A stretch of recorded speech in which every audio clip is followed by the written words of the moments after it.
J'ai refusé d'enseigner mon travail au protégé de mon patron après qu'il m'a volé ma promotion. On m'a menacé de licenciement.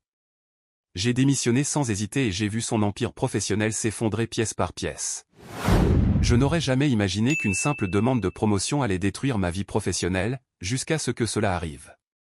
Je m'appelle Ryan. J'ai 27 ans et, pendant 5 ans, j'ai cru que le travail acharné et la loyauté étaient récompensés. Quel naïf j'ai été. J'ai commencé juste après mes études dans un poste basique d'analyste. Le salaire me permettait de payer mon loyer et d'oublier les nouilles instantanées. Mon plan était simple, travailler, m'améliorer et gravir les échelons. Le rêve américain typique. Mais en pratique, je suis devenu le gars sur qui tout le monde déchargeait ses problèmes. Si un client paniquait à 21 h, on m'appelait. Si un projet s'effondrait 2 jours avant la livraison, je passais la nuit dessus. Quelqu'un avait besoin d'un remplacement pendant les vacances? J'étais là, à sacrifier mes week-ends. Je croyais que la loyauté était une voie à double sens. Spoiler, ce n'est pas le cas. Le plus triste, c'était à quel point tout cela était devenu normal. Mélissa, du service comptabilité, m'envoyait souvent des feuilles de calcul à 19 h avec l'objet « urgent ». Ce n'était jamais urgent, mais je savais que je les traiterais avant l'aube. Dylan, des opérations, me traitait comme son assistant personnel. Il passait à mon bureau 3 fois par jour pour demander de l'aide sur des choses qu'il aurait dû maîtriser depuis des années. Jamais un « s'il te plaît », jamais un « merci », juste l'attente que je règle le problème et je le réglais. Je disais « oui » à tout, pensant que c'était être un bon collègue, croyant que quelqu'un remarquerait mes efforts. Mon patron, Patrick, disait toujours que j'étais indispensable au département. « Tu es essentiel pour que tout fonctionne », disait-il. Ce qui signifiait en réalité, on ne te promouvra jamais parce qu'on a besoin de toi exactement là où tu es. En mars, le poste de chef des opérations senior s'est ouvert, pratiquement le même travail que le mien, mais avec du pouvoir de décision et un salaire décent. Patrick m'a encouragé à postuler. Il m'a assuré que c'était mon moment, que j'avais le profil parfait. Il m'a même aidé à préparer ma candidature et nous avons fait des simulations d'entretien. J'ai passé 2 semaines à peaufiner chaque détail et j'ai réussi à passer 3 tours avec différents directeurs et le vice-président. Tout s'est parfaitement déroulé.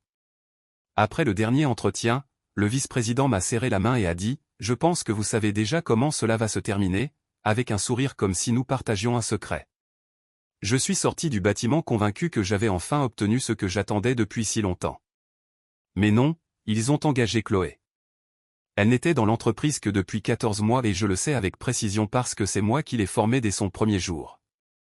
J'ai passé 2 semaines à lui enseigner nos systèmes, les processus que j'avais moi-même créés, et les relations avec les clients que j'avais mis des années à construire. Elle était sympathique, ponctuelle et faisait son travail, mais à part cela, c'était une employée moyenne. Elle n'excellait en rien. Pourtant, c'est elle qui a eu la promotion.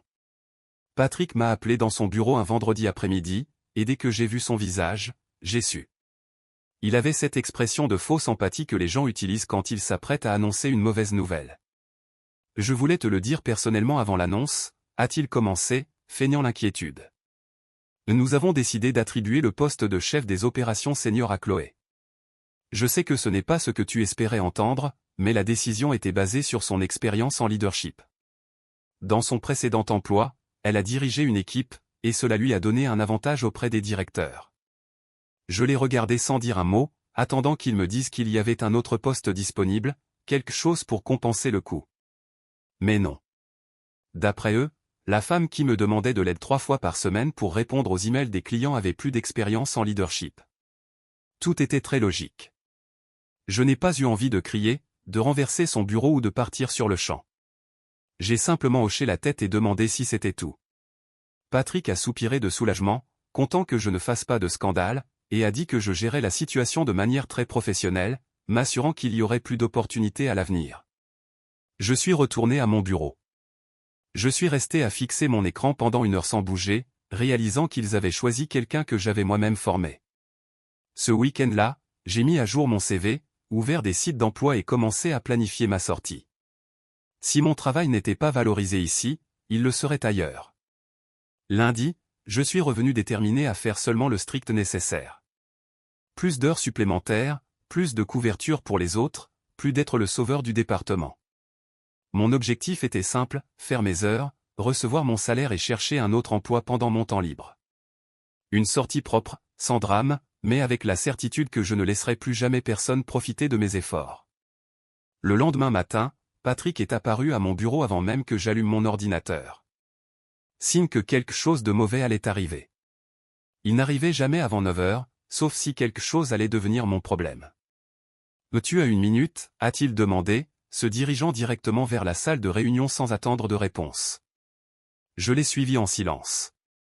Il a fermé la porte, s'est assis devant moi et a croisé les mains sur la table comme s'il s'apprêtait à annoncer quelque chose d'important. Chloé commence son nouveau poste lundi, et nous avons besoin qu'elle soit opérationnelle le plus vite possible, a-t-il dit d'un ton préparé. Personne ne connaît les opérations aussi bien que toi, Ryan, donc tu es la personne idéale pour l'encadrer pendant la transition. Je suis resté silencieux quelques secondes, digérant ces mots. Vous voulez que je forme Chloé, ai-je dit lentement, plus comme une affirmation que comme une question. Exactement. Juste quelques semaines, a-t-il répondu avec naturel. Apprends-lui les processus avancés. Présente-la au client clé. Montre-lui les rapports. Tu sais, tout ce que tu gères au quotidien. Tout ce que je faisais le même travail pour lequel, selon eux, je n'étais pas assez qualifié. Je n'ai pas répondu. L'expression de Patrick est passée de la confusion à l'incrédulité, puis a pris un air comme s'il venait de mordre dans un citron. Désolé. Je ne formerai pas Chloé, ai-je répété. Il a ri, croyant que je plaisantais. Allons, ne sois pas comme ça. Je sais que tu es déçu, mais nous restons une équipe. Nous devons tous nous soutenir. Si je n'étais pas assez bon pour le poste, je ne suis pas assez bon pour apprendre à quelqu'un d'autre à le faire, ai-je répondu sans élever la voix. Son faux sourire a disparu. Ce n'est pas comme ça que ça marche. Soutenir le développement de l'équipe fait partie de tes responsabilités. On s'attend à ce que tu partages tes connaissances institutionnelles. Partager mes connaissances institutionnelles, ai-je répété en fixant la personne qui avait obtenu la promotion qui m'était due, celle que j'avais déjà formée une fois. Patrick a soupiré et est passé au ton paternaliste qu'il utilisait quand il voulait paraître raisonnable. Je comprends que tu sois contrarié, mais refuser de collaborer ne fera que nuire à tes opportunités futures ici. C'est le moment de faire preuve de leadership, en restant professionnel même quand les choses ne se passent pas comme prévu. J'ai failli rire. Vous parlez d'un futur où je donne le maximum pendant encore 5 ans, juste pour voir quelqu'un d'autre monter? Il a froncé les sourcils. Cette attitude, c'est précisément la raison pour laquelle le comité avait des doutes sur ta préparation pour un poste de direction. Voilà. Ce n'était pas un manque d'expérience, mais un manque d'attitude. En d'autres termes, je n'avais pas su embrasser les bonnes bagues ni jouer le jeu politique du bureau. Je me suis levé. Je fais mon travail, je livre tout dans les délais, et je sers mes clients, mais je ne vais pas former quelqu'un pour occuper un poste que je méritais. Trouver quelqu'un d'autre. Je suis sorti avant qu'il puisse répondre. Je suis retourné à mon bureau, j'ai ouvert l'ordinateur portable et j'ai continué à travailler comme si de rien n'était. 1 heure plus tard, une réunion est apparue dans mon agenda, discussion sur la collaboration en équipe avec Patrick et Sandra, des ressources humaines. Je savais ce qui m'attendait. Cet après-midi-là, je suis entré dans le bureau des RH. Ils étaient tous les deux là avec des expressions identiques de déception. Evan, mon collègue, faisait semblant de préparer du café en essayant d'écouter la conversation. C'était le genre de personne qui réchauffait du poisson au micro-ondes et qui ne comprenait pas pourquoi tout le monde se plaignait. Un bon gars, mais avec la mémoire d'un poisson. Merci d'être venu, a dit Sandra sur un ton institutionnel. Patrick nous a informé qu'il y avait eu une certaine résistance au plan de transition. Il n'y a pas de résistance, ai-je clarifié. J'ai simplement décidé de ne pas former Chloé. Sandra a regardé Patrick, puis à nouveau moi. Nous comprenons que la décision de promotion ait pu être décevante, mais refuser de soutenir une collègue n'est pas un comportement acceptable. Tromper quelqu'un pendant 5 ans en lui faisant croire qu'il avait une chance, pour ensuite promouvoir la personne que vous avez vous-même formée, ça, oui. Oui, c'est le cas, ai-je rétorqué. Patrick s'est tortillé sur sa chaise. Personne ne t'a trompé, Ryan. Tu as postulé, et nous avons sélectionné quelqu'un d'autre. C'est comme ça que fonctionnent les entreprises. Eh bien, les entreprises peuvent aussi fonctionner sans que je fasse plus que ce qui me revient, ai-je répondu calmement. Sandra a sorti un document imprimé avec mon nom en gros caractères. Votre description de poste inclut le transfert de connaissances et le soutien au développement de l'équipe. Refuser d'obéir à un ordre direct peut être considéré comme de l'insubordination. L'insubordination, ai-je répété avec un léger sourire. Alors, notez-le, mais je ne le ferai pas. Le silence a envahi la pièce. Patrick avait l'air d'avoir avalé une guêpe. Sandra a serré la mâchoire. Nous essayons de trouver une solution constructive, a-t-elle dit avec précaution.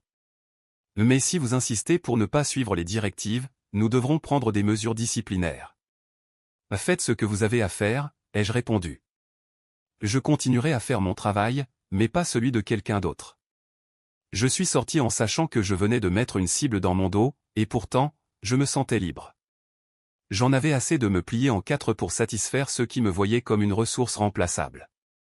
Le reste de la semaine a été tendu. Patrick ne m'adressait la parole que lorsque c'était absolument nécessaire. Les autres collègues m'évitaient comme si j'avais la peste, et Chloé essayait de me poser des questions que j'ignorais poliment. Vous devriez demander à Patrick, c'est votre chef maintenant. Parfois, elle semblait confuse, voire blessée, mais je suis resté ferme. Ce n'était ni mon travail ni mon problème. Patrick avait décidé de la promouvoir sans mon avis. Il pouvait s'occuper lui-même de sa formation. L'atmosphère au bureau a changé du tout au tout, les dynamiques se sont effondrées. Même Dylan, des opérations, a dû commencer à résoudre ses propres problèmes. Tout a commencé à s'effondrer lentement, presque sans que personne ne s'en aperçoive. Au début, les erreurs ont commencé à se multiplier. Les clients ont commencé à se plaindre avec un ton qui allait de la surprise à la frustration. Soudain, je n'étais plus le gars en qui tout le monde avait confiance pour régler les problèmes. C'était comme si, du jour au lendemain, le support invisible qui maintenait toute l'équipe s'était désintégré. Chaque jour, l'ambiance devenait plus tendue, comme si l'air lui-même pesait plus lourd. Mélissa, qui avant m'envoyait toutes ses demandes urgentes, a changé son comportement du jour au lendemain. Au lieu de me les transférer, elle a commencé à les rediriger vers Chloé, comme si elle voulait montrer qu'elle faisait confiance à la nouvelle chef de projet. Au début, j'ai pensé que c'était temporaire, mais j'ai vite compris que cela faisait partie d'une stratégie plus large, me déplacer, me rendre inutile. Le problème, c'est que Chloé n'était pas prête. Elle pouvait avoir un beau CV et le sourire parfait pour les directeurs, mais elle ne comprenait pas la dynamique réelle du travail. Chaque jour, elle arrivait à mon bureau le visage pâle, les yeux pleins d'anxiété, avec un carnet vierge. Elle me demandait d'expliquer des procédures que j'avais moi-même créées, des flux que je connaissais par cœur et qu'elle devait maintenant apprendre à partir de zéro. Et je la redirigeais calmement vers Patrick, notre patron. Voir sa confiance s'effondrer devant moi était étrange. Je n'ai ressenti ni compassion ni colère, juste un détachement froid. J'avais demandé une promotion, pas une guerre. Mais dans ce bureau, la promotion que j'avais tant convoitée s'était transformée en tranchée. Jeudi après-midi, alors que j'essayais d'imprimer quelques rapports, Evan m'a abordé près de l'imprimante avec une expression inquiète. Mon ami, qu'est-ce qui se passe avec toi? Tout le monde dit que tu as refusé de former Chloé. C'est exact, ai-je répondu sans détour. Il a froncé les sourcils, incrédule. Mais, pourquoi? Ce n'est pas cruel? Cruel, ai-je répété, retenant un rire amer. Ils m'ont ignoré pour la promotion et m'ont ensuite demandé de former la personne qui me remplace. Tu ne trouves pas ça absurde? Evan est resté silencieux un moment, digérant lentement l'idée.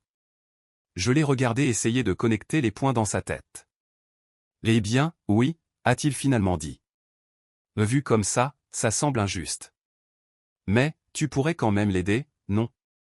Par gentillesse? C'est là que j'ai compris pourquoi j'aimais Evan. Ce n'était pas le plus rapide, mais il avait un grand cœur. Cependant, la gentillesse ne m'avait pas mené loin dans cette entreprise. L'être gentil, c'est ce qui m'a mis dans ce pétrin, ai-je dit calmement. J'ai fini d'être le gentil. Vendredi, le chaos était total. Chloé avait manqué 2 délais avec des clients importants, envoyé le rapport financier erroné à l'un des plus gros comptes, et, pendant une présentation devant les cadres, elle était restée complètement muette. Personne ne savait quoi dire. De mon bureau, j'ai observé la scène avec un mélange d'impuissance et de désintérêt. Ce n'était plus ma responsabilité. J'avais fait ma part pendant des années et le seul retour que j'avais reçu était une humiliation déguisée en opportunité. Plus tard, Patrick m'a coincé dans la salle de pause, le visage tendu, une tasse de café à la main. Tu sais que Chloé a des difficultés, a-t-il dit sur un ton paternaliste. Ce n'est pas mon problème, ai-je répondu en me servant du café. Quand les projets échouent, c'est le problème de tout le monde, a-t-il répliqué, essayant de garder son calme. Alors peut-être qu'ils auraient dû promouvoir quelqu'un qui n'avait pas besoin d'une supervision constante. Son visage est devenu rouge instantanément. Tu es en train d'être puéril.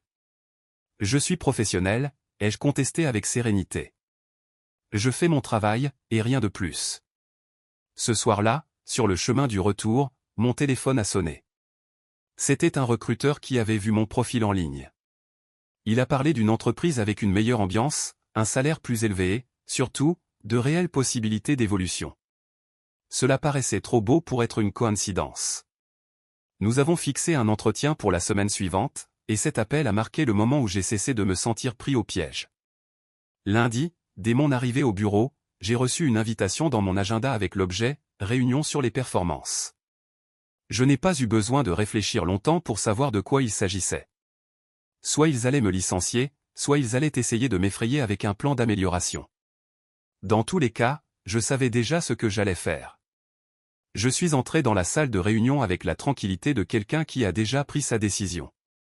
Je savais qu'il s'attendait à ce que je me défende, que j'implore pour mon poste, que je me sente coupable, mais j'étais déjà mentalement ailleurs. Mon seul intérêt était de voir leur tête quand j'allais annoncer mon départ. La salle semblait plus petite avec les 4 personnes présentes. Patrick et Sandra avaient l'air mal à l'aise, comme s'ils ne voulaient pas être là. Monica, DRH, avait l'expression vide de quelqu'un qui a déjà vécu cela de nombreuses fois. Devant moi, une pile de dossiers, de feuilles imprimées et une atmosphère de fausse courtoisie qui sentait l'hypocrisie. À ce moment-là, Evan est passé dans le couloir et m'a fait un signe d'encouragement, croyant naïvement que ce serait une bonne réunion. J'ai souri intérieurement. Il n'avait aucune idée. Monica a été la première à parler. Ryan, nous sommes ici pour discuter de certaines préoccupations liées à vos performances et à votre refus récent de participer à certaines activités de l'équipe. J'ai dû retenir un rire. Des préoccupations liées aux performances. Pendant 5 ans, j'avais reçu des évaluations impeccables, des éloges pour mon efficacité, pour avoir résolu des crises causées par les autres et soudain, j'avais maintenant des problèmes.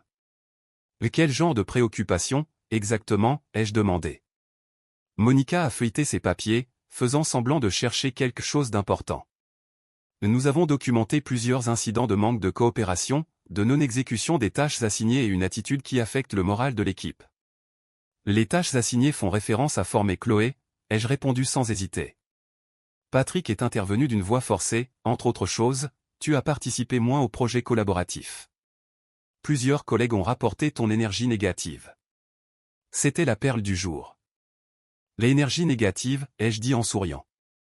Alors maintenant, il faisait de l'astrologie d'entreprise.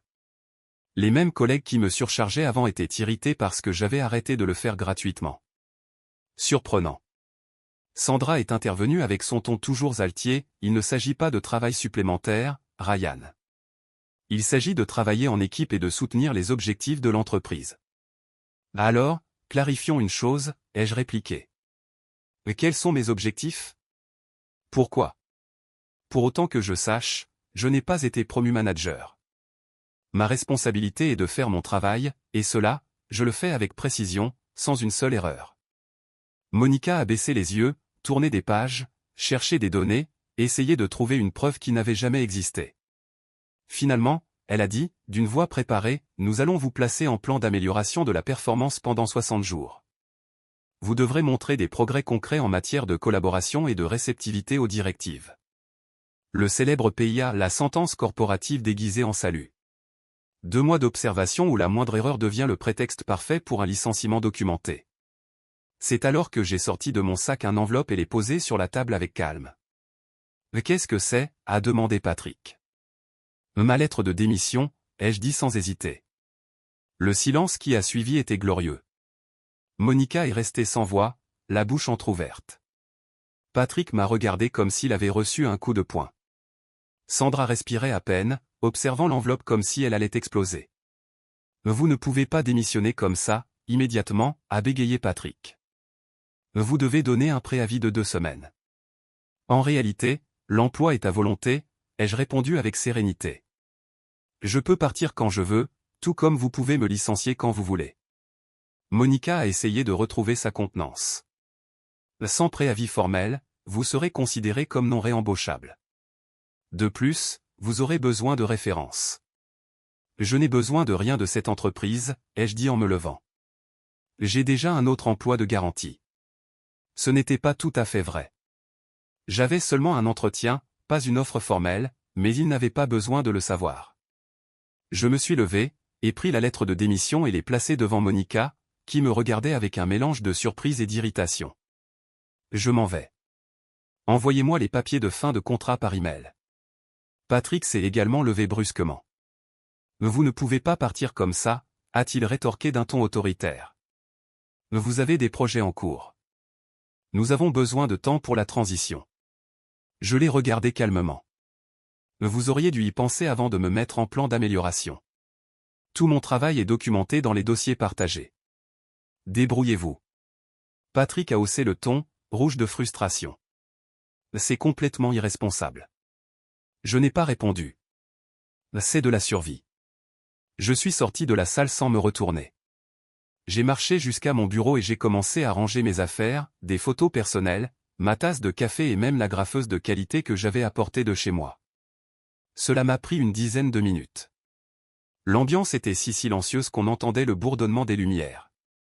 Tout le monde faisait semblant de travailler, mais observait chacun de mes mouvements. Mélissa semblait horrifiée. Dylan a eu l'audace de me regarder avec pitié. Chloé avait disparu, probablement cachée dans une salle de réunion. Puis Evan est apparu, le visage perplexe. « Tu pars » a-t-il demandé, incrédule. « Oui » ai-je répondu avec tranquillité. « Tout de suite. » Exact. Son visage est passé de la surprise à une sorte de respect confus. C'était incroyable, comme dans les films. Et, tu penses que je devrais faire ça un jour? Seulement si tu as un autre emploi de garantie, mon ami. D'accord, ça se tient. Il m'a aidé à porter une boîte jusqu'à la voiture. J'ai fermé ma session sur l'ordinateur, laissé mon badge et ma carte d'accès sur le bureau de Patrick. Il n'était pas là. Il était probablement encore en train de se lamenter dans la salle de réunion. J'ai franchi la porte à 11 h du matin, un mardi quelconque. Une fois dans la voiture, j'ai pris une profonde inspiration. Mon téléphone vibrait sans arrêt. Une collègue a envoyé un message, « Tu viens de démissionner ». J'ai répondu simplement par « oui ». En quelques secondes, tout le monde était sous le choc. J'ai répondu parfaitement.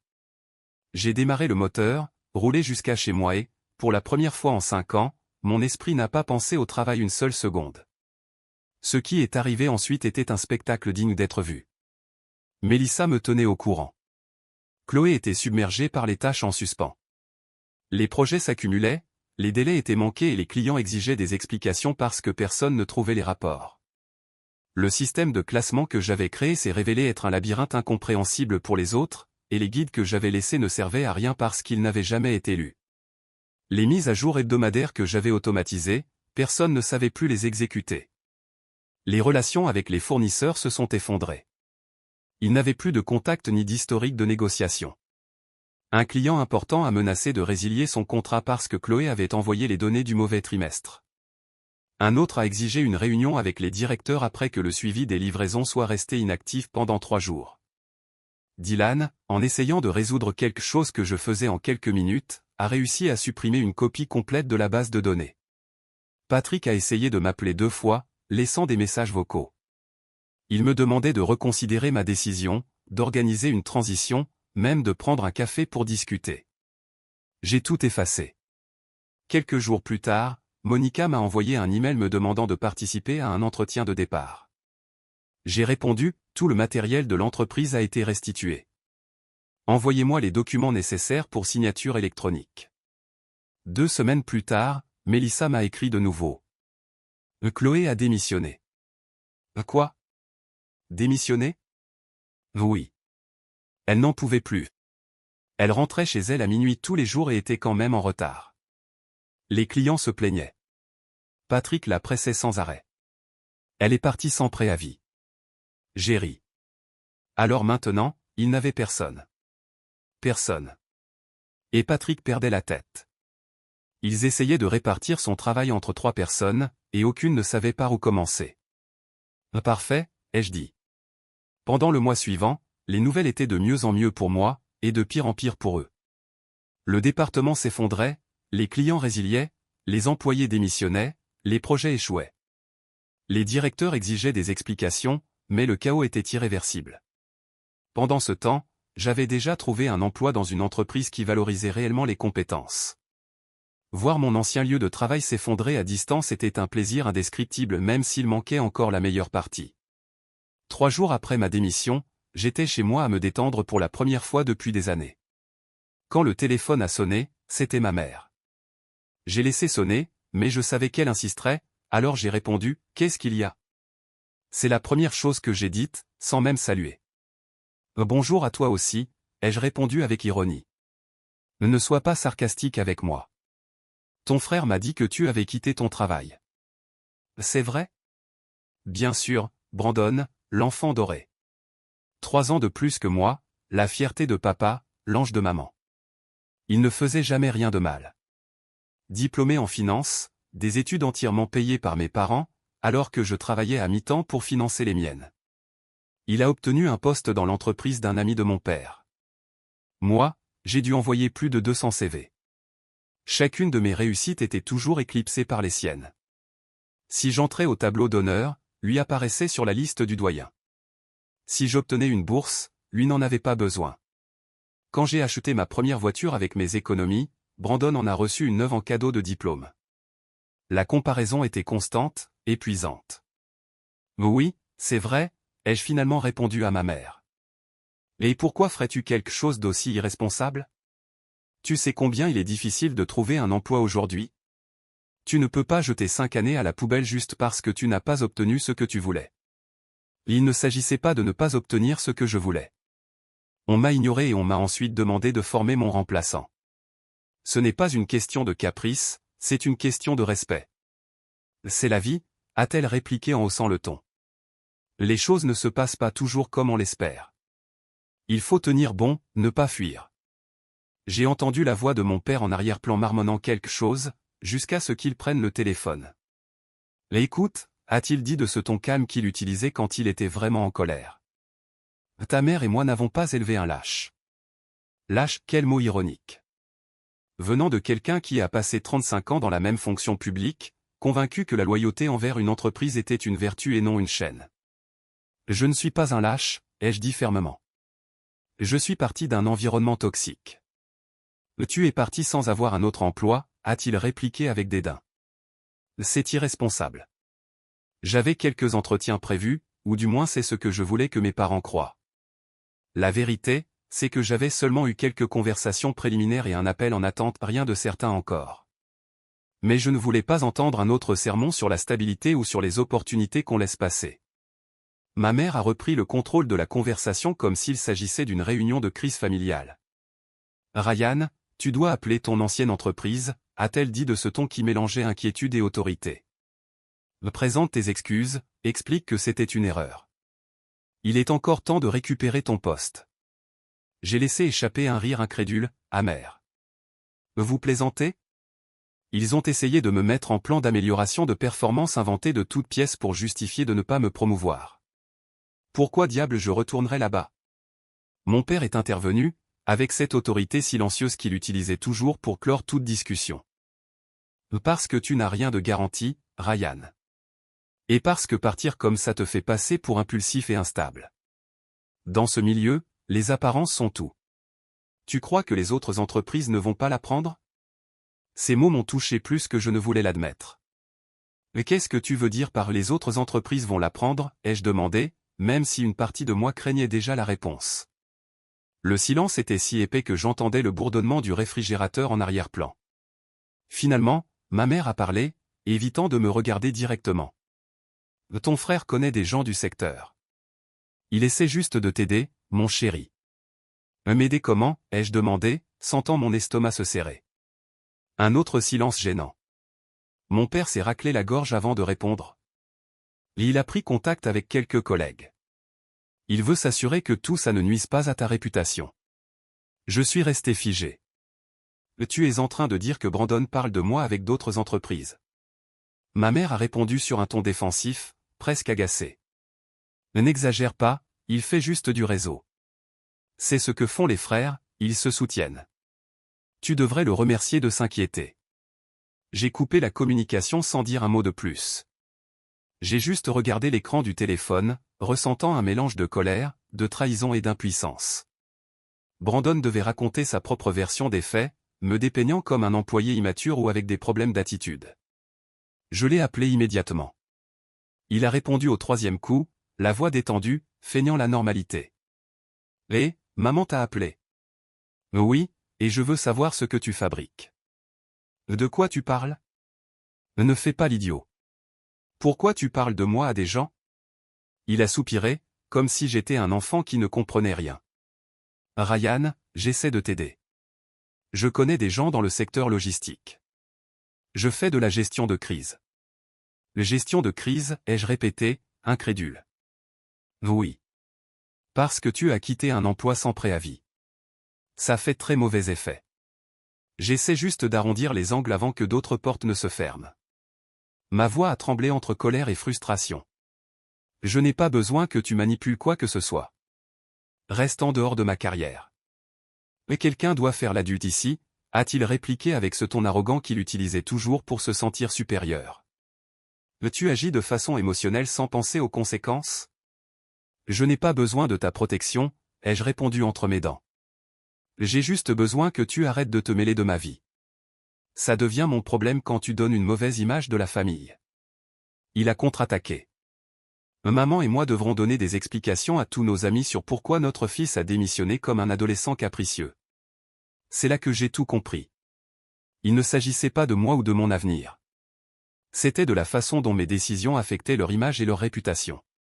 Arrête de parler de moi à tes contacts, ai-je dit d'une voix tranchante, et cesse d'utiliser mon nom dans tes conversations. Fais ce que tu veux, a-t-il répondu, mais ne viens pas pleurer quand personne ne voudra t'embaucher parce que tu auras brûlé tous tes ponts. J'ai raccroché. J'ai bloqué son numéro. Puis j'ai bloqué celui de mes parents. Je voulais du silence, même temporaire. Je pensais qu'avec ça, le drame familial serait terminé. Mais 2 jours plus tard, un email a tout changé. Il venait d'un compte Gmail anonyme, objet, tu devrais voir ça. À l'intérieur, il y avait une chaîne de mails transférés entre Brandon et un vice-président de mon ancienne entreprise, Michael, celui-là même qui m'avait interviewé et qui avait finalement choisi Chloé pour la promotion. J'ai lu chaque message avec une incrédulité croissante.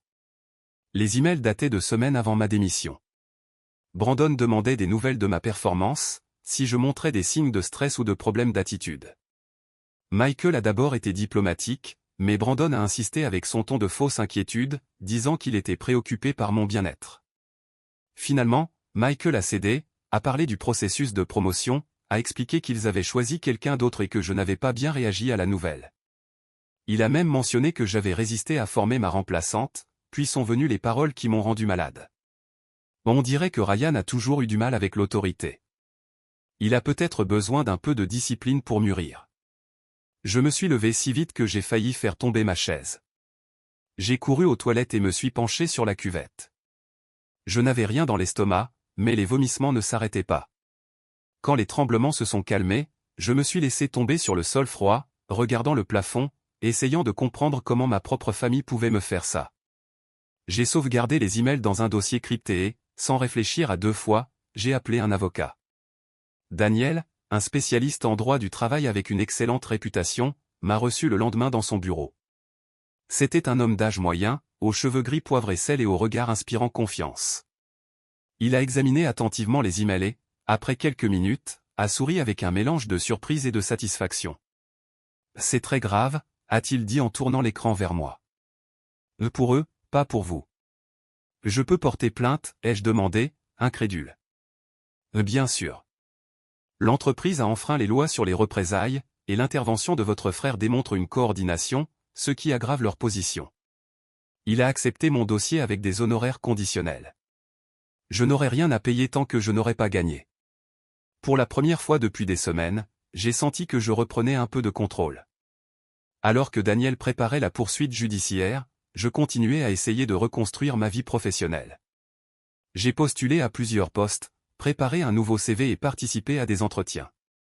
L'un d'eux semblait vraiment prometteur, une grande entreprise de logistique, avec une bonne réputation et des salaires compétitifs. La recruteuse, Rachel, m'a contacté directement. Son ton était cordial et professionnel. Elle a dit que mon expérience correspondait exactement à ce qu'il cherchait. L'entretien téléphonique s'est déroulé naturellement. Des semaines de frustration se sont dissipées un peu durant cet appel. À la fin, elle a dit « Ryan, je pense que vous seriez un excellent candidat. Je vais planifier un entretien en personne avec le responsable du département. » La rencontre a eu lieu le mercredi suivant. Je suis arrivé avec un costume impeccable et une chemise de documents bien organisée. Dans la salle se trouvaient 3 personnes, dont le directeur du secteur. Tout s'est déroulé de manière impeccable, questions techniques, exemples de leadership, quelques rires à la fin. Quand l'entretien s'est terminé, le chef m'a souri sincèrement. Nous avons juste besoin de vérifier vos références. Je pense que vous vous intégreriez parfaitement dans notre équipe. Nous vous contacterons avant la fin de semaine. Je suis sorti du bâtiment le cœur battant. J'ai marché sur le trottoir avec une sensation que je n'avais pas ressentie depuis des mois, l'espoir. Mais vendredi après-midi, quand le téléphone a sonné et que j'ai vu le numéro de Rachel, quelque chose s'est noué dans mon estomac. « Bonjour, Ryan », a-t-elle dit d'un ton plus froid qu'avant. « Nous devons parler de quelque chose qui est ressorti lors de la vérification de vos références. »« Qu'est-ce qui s'est passé ?» ai-je demandé, sentant l'adrénaline monter. « Nous avons contacté votre ancienne entreprise et le retour n'a pas été favorable. »« Qu'ont-ils dit exactement ?» ai-je hésité. « Ils ont mentionné que vous aviez des problèmes de performance, que vous refusiez de suivre les instructions et que vous aviez quitté votre emploi sans préavis, juste après avoir été placé en plan d'amélioration. » J'ai eu le souffle coupé. C'est complètement faux. J'ai démissionné parce qu'ils ont exercé des représailles. Des représailles? Oui, effectivement. Je les poursuis pour licenciement abusif et représailles professionnelles. Le silence de l'autre côté a été long et pesant. Finalement, Rachel a parlé d'une voix basse. Je comprends, mais avoir une poursuite judiciaire en cours contre un ancien employeur représente un risque pour nous. Je suis désolé, mais nous ne pourrons pas continuer avec votre candidature. J'ai essayé d'expliquer, j'ai imploré qu'elle vérifie par elle-même, qu'elle ne se base pas sur des calomnies, mais sa réponse a été polie et définitive. Je vous souhaite le meilleur, Ryan. Vraiment. L'appel a pris fin et je suis resté à regarder l'écran. J'ai ressenti un mélange de colère et de désespoir. Non seulement ils m'avaient volé une opportunité, mais ils avaient détruit ma réputation. Les 2 entretiens suivants ont été identiques. Tout allait bien jusqu'à l'étape des références. Puis venait le silence, les emails de rejet, des excuses vagues concernant des inquiétudes sur mon attitude et mon professionnalisme. C'était évident, mon nom était déjà entaché, et le plus douloureux était de savoir que le premier coup était venu de là où je m'y attendais le moins, de mon propre sang. J'ai commencé à sentir que quelqu'un me pourchassait. Chaque opportunité qui semblait s'ouvrir se refermait soudainement au dernier moment. Chaque entretien prometteur se terminait par un refus inexplicable. Mes économies s'épuisaient peu à peu, la date du loyer approchait, et malgré mes efforts, personne ne voulait m'embaucher. Le pire était de découvrir que tout cela venait de mon ancien emploi, où quelqu'un ruinait délibérément ma réputation. Après le 3e refus, j'ai appelé Daniel, mon avocat, pour lui raconter ce qui se passait. Sa réponse a été immédiate et ferme. C'est illégal, Ryan. Aucune entreprise ne peut mentir lors d'une vérification de référence. Cela renforce notre dossier. Envoyez-moi tout ce que vous avez. Le même soir, j'ai reçu un nouvel email anonyme. L'objet disait « Plus de preuves ». À l'intérieur se trouvait une autre chaîne de messages, cette fois entre le département des ressources humaines et Brandon, datant d'après ma démission et mon recours à Daniel. Brandon continuait à coordonner avec eux, planifiant comment contrer ma poursuite judiciaire et, pire encore, discutant de la façon de falsifier des rapports de sous-performance pour justifier leurs actions. Dans l'un des messages, le vice-président suggérait qu'il devait protéger l'industrie en alertant d'autres entreprises à mon sujet. Brandon a accepté et a promis de diffuser l'information à travers son réseau de contacts. J'ai appelé Daniel immédiatement, même s'il était tard. Après avoir tout lu, il a dit d'une voix tendue. C'est une conspiration. De la diffamation.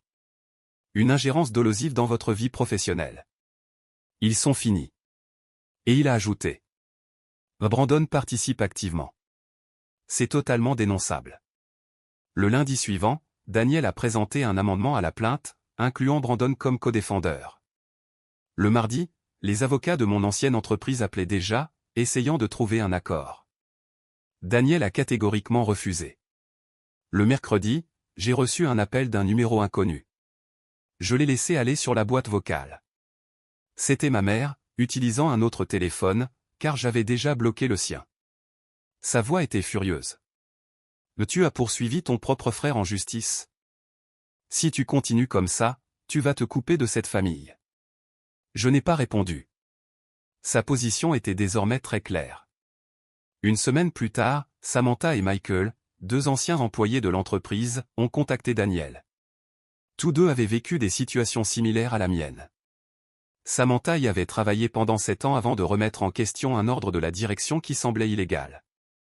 Elle s'était tournée vers les RH pour obtenir des conseils, mais 2 mois plus tard, elle avait été placée en plan d'amélioration des performances et, peu après, licenciée. Elle avait cherché du travail pendant 6 mois, mais à chaque entretien, les recruteurs insinuaient des inquiétudes quant à son jugement. Michael, quant à lui, avait signalé des irrégularités en matière de sécurité au travail. Il avait été licencié 3 semaines plus tard, avec pour motif des problèmes d'assiduité, bien que ses relevés soient irréprochables. Depuis, personne ne voulait l'embaucher. L'un des recruteurs, en confidence, lui avait révélé que son ancien employeur l'avait étiqueté comme « conflictuel » et « à haut risque ». C'est un schéma, a déclaré Daniel sérieusement. Exactement ce dont nous avions besoin. Tous deux se sont joints à la plainte. Il ne s'agissait plus seulement de moi, mais d'un système de représailles généralisé. La phase de découverte a commencé. Daniel a demandé, par le biais de citations à comparaître, tous les emails et les dossiers. L'entreprise a résisté, mais le juge a ordonné qu'ils soient fournis. Pendant ce temps, mes parents ont commencé à appeler d'autres membres de la famille, racontant leur version déformée des faits. Beaucoup de proches ont pris leur parti.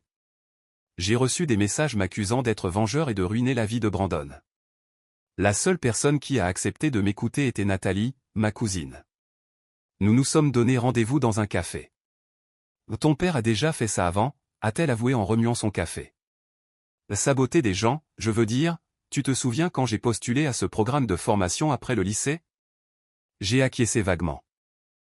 Ton père a appelé le coordinateur et a dit que je n'étais pas fiable. Tout était faux, mais il m'a fermé la porte. Tu sais pourquoi? Parce que Brandon avait aussi postulé. Et bien sûr, ton père ne voulait pas de concurrence.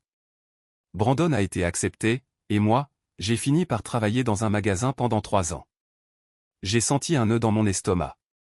Je n'avais aucune idée que cela s'était produit. Je ne l'ai su que parce que le coordinateur l'a raconté à ma mère quelque temps après. Ton père a toujours protégé Brandon aux dépens des autres.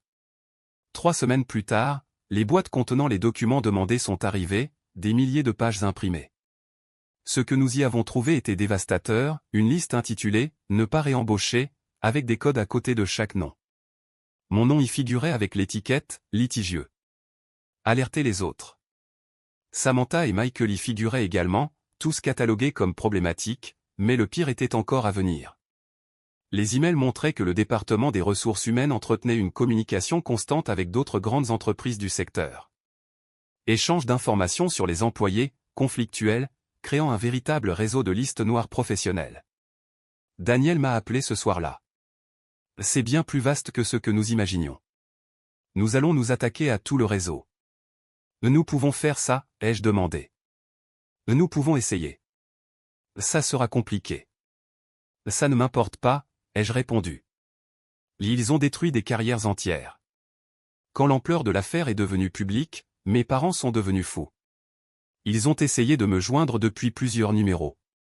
Quand ils n'ont pas eu de réponse, ils se sont présentés à ma porte. Ils ont frappé avec insistance jusqu'à ce que j'ouvre. Mon père est entré en me bousculant. Arrête ça tout de suite. Sortez de chez moi, ai-je ordonné. Pas avant que tu m'écoutes, a-t-il répondu. Tu es en train de ruiner la vie de ton frère. Je l'ai regardé fixement et j'ai répondu avec calme. Brandon a ruiné la sienne quand il a aidé mon ancien patron à me faire tomber. Il ne faisait que protéger la réputation de la famille, a-t-il répliqué, sans la moindre trace de remords. Puis ma mère a dit froidement. Alors, tu l'as mal élevé. Quelque chose en moi s'est brisé. Je leur ai demandé de partir, mais mon père a fait un pas en avant et m'a regardé avec ce ton d'autorité que je ne reconnaissais plus. Retire la plainte, ou tu seras considéré comme mort pour nous, a-t-il averti. Je le suis déjà, ai-je répondu sans hésiter. Un silence dense s'est installé. Je leur ai demandé de quitter mon appartement. Mon père a soutenu mon regard un instant, mais, ne voyant aucun doute en moi, il s'est retourné et est parti. Ma mère l'a suivi sans dire un mot. J'ai fermé la porte et l'ai verrouillée. Ce fut le dernier contact que j'ai eu avec eux. 6 mois plus tard, la procédure judiciaire battait son plein. Mon ancienne entreprise, désespérée de contenir l'exposition médiatique, a proposé un règlement, une somme considérable, une référence professionnelle neutre et une clause de non-diffamation mutuelle. Mon avocat, Daniel, m'a présenté la proposition. D'un point de vue légal, c'est une bonne offre, a-t-il expliqué. Mais si votre objectif est de générer un réel changement, l'accepter n'y parviendra pas. J'ai pensé à Nathalie, Samantha, Michael et à tous ceux qui avaient été broyés par la même machine. Et si nous allions au procès, ai-je demandé. Nous les forcerions à témoigner sous serment et les dossiers seraient publics. Même si nous n'obtenons pas tous les dommages, l'exposition détruirait leur réputation. Mais il y a des risques. Ils ont des avocats coûteux et les jurés sont imprévisibles. Je l'ai regardé avec fermeté. Je refuse. Nous allons au procès. Daniel a souri. J'espérais que vous diriez cela. Nous avons rejeté la première offre, puis une autre, plus importante. Nous l'avons également rejetée. Bientôt, d'autres personnes ont commencé à se manifester, d'anciens employés de différentes entreprises, tous avec des histoires similaires à la mienne. Nous avons découvert que le système de liste noire concernait au moins une douzaine de grandes entreprises. Daniel a rassemblé les preuves et a construit un dossier solide, démontrant une coordination systématique pour punir ceux qui défendaient leurs droits professionnels.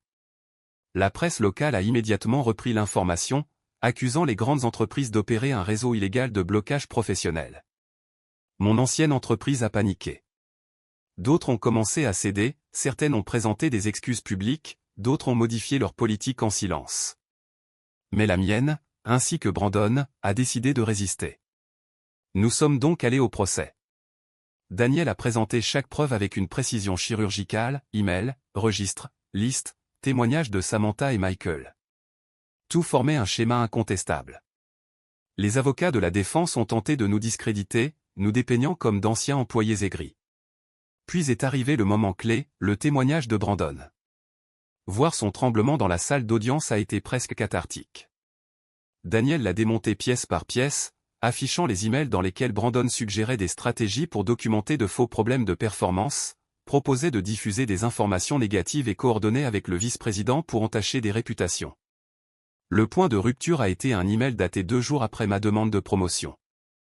Avant même qu'il me rejette, Brandon communiquait déjà avec le vice-président, se positionnant en parent inquiet. La chronologie démontrait que tout avait été une tentative de sabotage planifiée. Il n'avait aucune réponse. Le jury a vu aussi clairement que nous.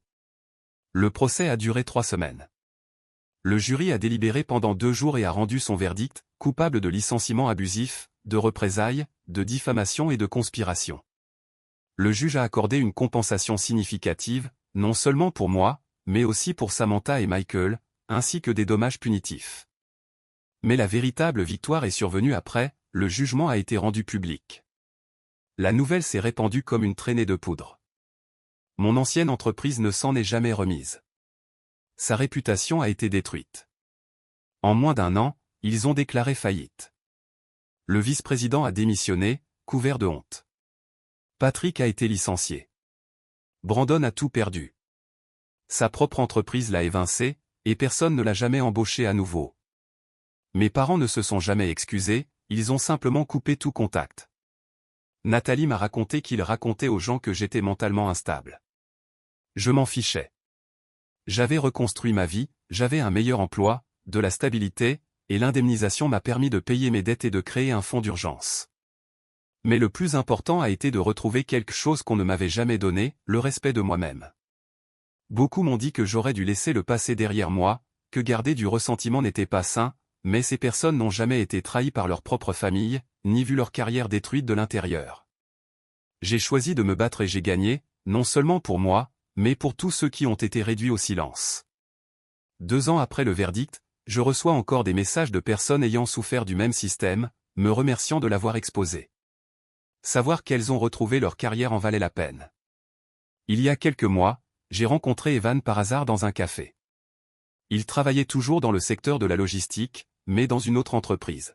« Ryan » a-t-il dit, surpris. J'ai entendu tout ce qui s'est passé. C'était fou. Il a commandé un café avec 7 modifications différentes et, ensuite, m'a demandé avec un sourire naïf. « Finalement, tu as fini par former Chloé ?»